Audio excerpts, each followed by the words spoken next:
Hey guys, Billy here with a Season 4 of Shadowlands Fire Mage Speedrun Guide.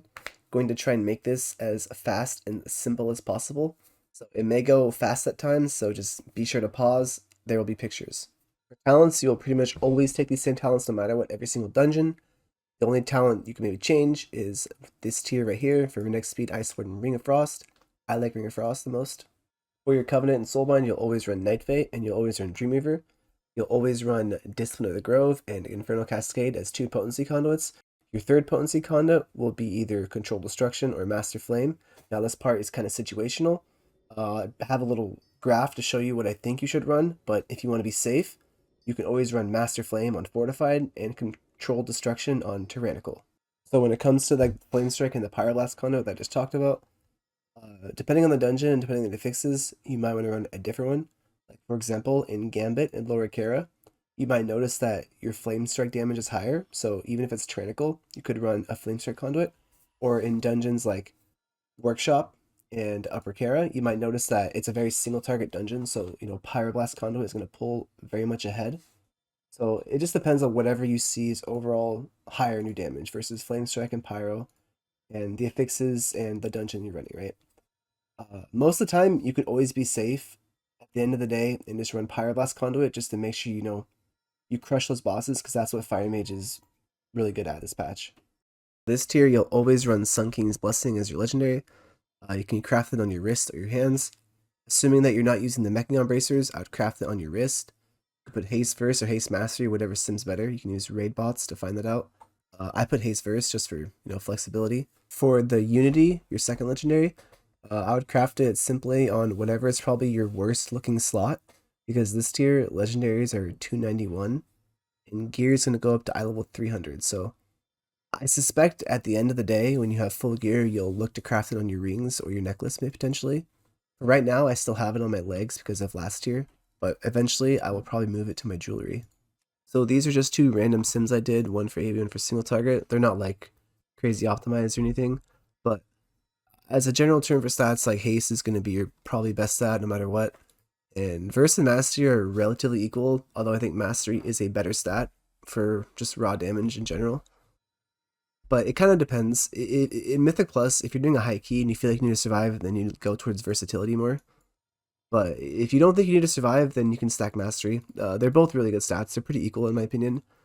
As long as you avoid crit is like generally the least simming stat, even if you have a low amount. It just doesn't really sim that good. So get haste, avoid crit. But with Season 4 being here, it brought back a lot of raid trinkets from Castle Nathria, Sanctum, and Sepulture, as well as, new trinkets from the new 8 dungeons that we have, or 6 dungeons. So, between these dungeons, you still want to use an unused trinket. So, the best option is probably either First Sigil from Sepulture, Halandris, or even better, from, I think it's Renan Rizul, the Shadow or Torment. I think this is going to be the best trinket to run, especially because using a 2-minute cooldown is a lot more comfortable in a dungeon than using a 5-minute cooldown. So I'd prefer to aim for this trinket pretty hard if you're a Fire Mage. For your second trinket, you want to have a non-on-use trinket to kind of complement the on-use.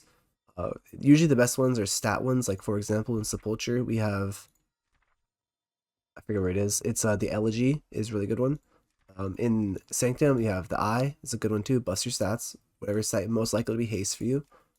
Castle Nathria, Soul Igniter is also a really good one if it's still able to use the double unuse, because we use this in Season 1. And even something from a dungeon like, what's it called? Selea's. This could be a really good one too. Something that buff your stats. So these are good trinkets. All of them you're viable to use. So when it comes to racials, I think that Orc and Troll are like by far my favorite to play with, because they both are on-use racials, which pair very well with the on-use combustion, right? So, stacking more amps for your combustion is really strong, so that's why I like Troll and Orc the most for raw damage. Dwarf is obviously a really good Mythic Plus race because, Stoneform is really broken, and, the passive that they have, the 2% crit increase, is also really good for fire. So Dwarf is also not bad too. Night Elf is also not bad too, because sometimes you can Shadow Meld Threat, and Shadow Melding Threat is in damage increase. If you get threat to run away, that's a damage increase. So sometimes ignoring threat is an increase in damage, but overall I do like Troll the most personally. So here's a quick sample single target opener, assuming that you have no stacks of Sunken Blessing. I have a little cast timeline over here on the left so you can see what I'm casting. So I'll cast a Fireball, and then Combust, double Fire Blast, and Fire Blast all before that Fireball ends, just like this. And then after that, you Phoenix Flames and just kind of rotate Fire Blast and Phoenix Flames till the end of your Rune of Power. And when you're at the end of your Rune of Power, usually you'll have 7 stacks of Sun King's Blessing. So your Rune of Power, hard cast, try to refresh this Infernal Cascade, then just send your Pyro. After your little mini combustor here is over, then you'll Shifting Power and spend whatever Fire Blast you can. And after that, you're just going back to farming for your next Sun King Blessing. Keep in mind that during combustion, you want to prioritize Fire Blast and Phoenix Flames. If you don't have any of those, then just cast a Scorch. Usually, if you have the 4 set, it should be enough to keep your Infernal Cascade rolling forever. So for your AoE Combust, which starts at 3+ targets, so 1 to 2 targets, you can still do the Pyroblast rotation. You'll pretty much do the same thing you do with your Flame Strike that you do with your Fireball, where you hard cast it and combust double Fire Blast before it's over. So Flame Strike, Combust, double Fire Blast, Flame Strike, and then you're just rotating Phoenix Flames and Fire Blast together to get Flame Strikes out, and when they're over, you'll Shifting Power it all back. And then, once your rune's over, then you spam your rune. Usually, if you have really high haste, you'll already have your last stack of Sun King's Blessing, but here I don't, so I'll just continue hard casting Flame Strikes until I get that last stack. And then you can send a little mini AoE Combust. I have no global left in that combustion, so I threw a little Dragon's Breath. After that, you're pretty much just hard casting Flame Strikes till your next little mini combust or your big combust. If you're playing Searing Touch, this talent, usually these mobs will be low HP, so you want to try to snipe these little Scorch crits to like assure that you get a hot streak. So that's like one big thing about Mythic Plus is you want to try to always be scorching mobs that are low HP. Keep in mind that sometimes mechanics can grief your precasted Fireball or your precasted Flame Strike. So sometimes you could just send a Scorch, right, and just start your combustion. So you'd like, Scorch, Combust, Flame or Pyroblast, or like in this scenario, like Scorch, Combust, Flame Strike, just to get the cooldown going. Because sometimes you could be like on Quaking week, and you could start hard casting, and then Quaking comes. So you have to cancel your cast. That's like a loss. So at that point, you'd rather just like Scorch and just send your combustion on the go. So both of the openers that I just did are assuming that you have 0 stacks of Sun King's Blessing. Now the tricky thing about Sun King's Blessing is if you start your rotation with a certain amount of stacks, like for example, right now, I have 4 stacks as you can see. So because I'm going to do a normal rotation single target, and because I hit max stacks right now, it means in the middle of my combustion, I'm going to hard cast whatever Fire Blast or Flame Strike that I'm doing, depending on your single target.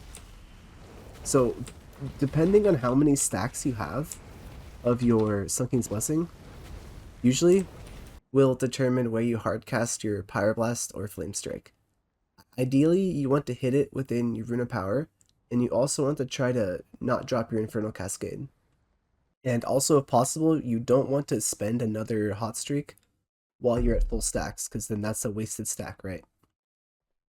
Most of the time, if you don't know what to do with your Rune of Power, the best thing is you want to try to sync it up with one of your miniature combustions, so that you're getting the damage buff within, your little mini combustions. Other than that, I wouldn't really just like randomly use Rune, other than when you have a little combustion going.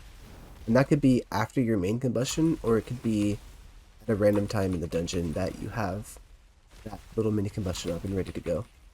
One of the strong things about this legendary is that the duration is a 30 seconds long, so you can kind of carry the stacks from pack to pack. Like for example, I have a 7 stack, right? Imagine the pack was about to die, I would try to save it for next pack. Also, you might find yourself in a scenario where, like right now, I have an SKB ready, and I also have my main combustion. In this scenario, you would hardcast Pyroblast or Flame Strike, and make sure you combust before the cast finishes, and you can get a little 20-second combustion going, right? And if you start a fight with this long combustion, you'll notice that you're in combustion a long time, right? And it's going to end up being a lot of damage.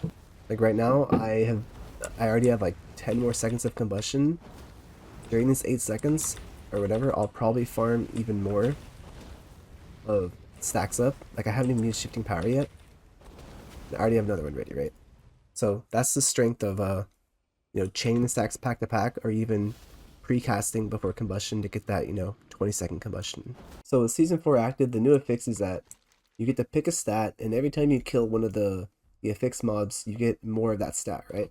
So for versatility, you get 1% every stack. Mastery, I believe it's like 69 mastery per stack. They went away from the flat percentage into they give you a rating instead. So versatility 1%, mastery 69 stat per, and crit and haste get 2% per stack. So generally I always would go haste, just because haste is kind of what makes Fire Mage AoE viable at all. However, there's some dungeons where you'll find that you need to survive, that you can pick versatility in. Like for example, I can think of like Upper Kara or like Workshop. Maybe you take versatility only if living is an option, or like not an option. Like if you need to survive, then you take versatility. If you don't, you take haste. There is a build that I haven't tried where maybe in dungeons like Upper Kara and Workshop, you can also take mastery, because mastery is a very strong single target stat. So I haven't tried it yet, but I also think that could be a viable build. But most of the time, I would take haste because it buffs your AoE, which is, what Fire Mage is a little bit lacking at right now. With the season bringing back Workshop as a dungeon, this also brings back Hyperthread wrist wraps, which in BFA were extremely huge for Fire Mage. Nowadays, Fire Mage doesn't really work the same as it does in BFA. I don't believe they are nearly as strong, and I think the people who do Sims have come to the conclusion that it's pretty much DPS neutral to have this. Like for example, when I sim my character, they sim pretty much the same when I use these and I don't use these. But regardless, it could sim a lot better for you, and it could be used. Just know that it's not like a crazy 5-10% increase that it was last expansion, or whatever it was last expansion, right? So the best way to use this is it does the last 3 spells that you recently casted. So because it's the last 3 spells, you want to try to force it to where it hits Fire Blast, Pyro, Fire Blast as your last 3 spells. So on the opener, I would do Combustible Fire Blast and send a Phoenix Flames, and right here I'd Fire Blast, Pyro, Fire Blast, I hit my bracers, and then replenish all my Fire Blast. That would be the ideal way to use it, as long as you're hitting a Fire Blast, Pyro, Fire Blast as your last 3 spells on your wrist. So currently there's a bug where if you are casting your hardcast Pyro with a hot streak ready and you're spamming Pyro, that you won't get 1 stack of Something's Blessing, in which you should. This is what it looks like when it's bugged. And this is what it looks like when it's not bugged. So you'll notice in the second clip that I actually have 1 stack versus the first clip where I have 0 stacks. So this is like something to do with lag, I believe. I could be wrong. But the way to counter this is you want to try to make like a millisecond delay after you are about to send that second pyro off that I do in both clips.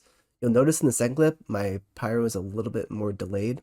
In the first clip, I'm spamming pyro as hard as I can on my mouse. So if you spam your pyroblast button hard, it could create the bug that happens here. My biggest tip, and I say this every time I do a guide, is that the importance of using Mirror's Image before a pull is like so completely like unvaluable. It's such a good global to use because it mitigates all of your aggro, and it's also a global that you can use out of combat. I've told this before when I've coached some people, is that I'll see people start combat and then they press Mirror's Image, where that's a global that could be used out of combat.